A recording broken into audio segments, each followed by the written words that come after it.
Pour susciter l'investissement privé et étranger, les autorités centrafricaines ont convié à un forum les opérateurs économiques nationaux et internationaux. L'objectif est de chercher des pistes de solutions aux difficultés du secteur privé national. Depuis 2 décennies, la destruction des outils de production, tant à Bangui qu'à l'intérieur du pays, a totalement anéanti les capacités de production du secteur privé et bridé le processus de développement économique du pays tout entier. L'approche partenariat public-privé semble maintenant irrévocable. Toutefois, l'application des instruments légaux de régulation du climat des affaires nationales reste un défi.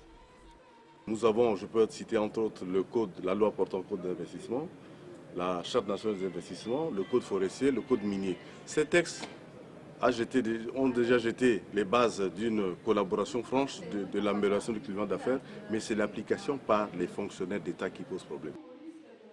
Au sortir des travaux de 4 jours, les recommandations portent surtout sur la redynamisation des structures d'accompagnement du secteur privé, ce qui devrait booster les secteurs agricoles, miniers et forestiers, mais également celui de la microfinance. Les financements actuels ne correspondent pas, malheureusement, aux besoins de ces activités-là.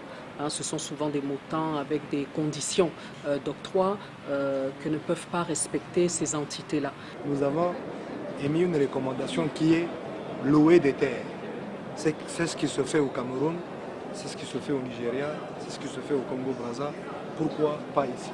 Surtout lorsqu'on voit le potentiel en terres arables que nous disposons, à savoir 15 millions d'hectares de terres arables qui sont exploités à même pas 2% jusqu'à maintenant. Ce forum s'inscrit dans le cadre de la relance de l'économie centrafricaine malmenée par une crise politique.